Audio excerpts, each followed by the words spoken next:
Maligayang pagbabalik mga idol. Breaking news, Mike Plania panalo sa pamamagitan ng TKO sa round 1. Wonderboy Martin panalo din sa laban niya kanina sa Sukat Paranaque Elorde Boxing Gym. So yun ang topic natin sa araw na ito. So kung bago pa lang kayo dito sa YouTube channel natin na Makabagong Sport TV, please click subscribe muna, hit ang notification bell para lagi kayong updated sa mga boxing news na katulad nito. So bago natin umpisa ng topic na to, atsara muna tayo para focus lang sa goal. Let's go! Let's go!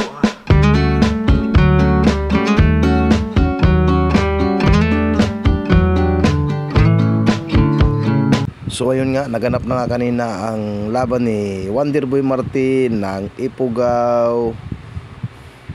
Kaya nakita natin kanina talaga na matindi ang bakbakan dahil matibay din po itong kalaban ni Wonderboy na Thailander. So bakbakan talaga. Hindi inasahan na TKO ang inabot ng kalaban ni Wonderboy Martin. Dahil sa tindi ng lakas nito, hindi kinaya ang power ni Wonderboy. Kaya panalo po ito sa pamamagitan ng technical knockout dahil tinigil na po ito ng referee. So yun po ang nangganap kaninang hapon sa Boxing Elorde Gym dito sa Sukat Paranaque. Wagi po si Wonderboy, kaya siya na po ngayon ang bagong kampiyon ng WBO Super Bantamweight Global Champion matapos tanggalin kay Cuadro Alas Janrel Casimero ang WBO Global Champion na pinaglalabanan nila kanina sa Sukat Paranaque. Dahil talagang tinanggal kay Cuadro Alas dahil hindi ito dinipensahan ang Global Boxing Belt.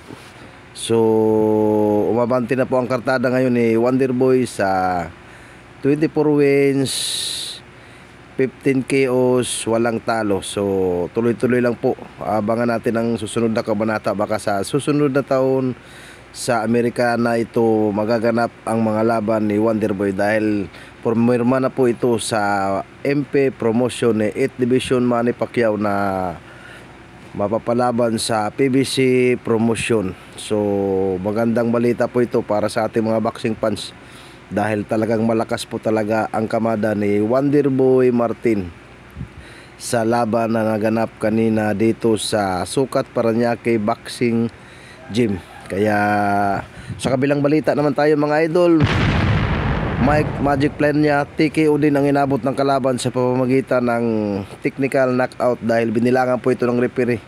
Kaya iniklara si Magic Plania na panalo sa pamamagitan ng technical knockout sa first round. Kaya magandang pagbabalik to ni Mike Plania matapos matalo ng nakaraang buwan sa laban doon sa US. Kaya tuloy-tuloy na po ngayon ang kartada ni Mike Magic Plania. Kaya aabangan natin to sa susunod na mga taon kung anong status ng boxing career ni Mike Magic Plania. So hanggang dito na lang po ang topic natin ito. Maraming salamat po.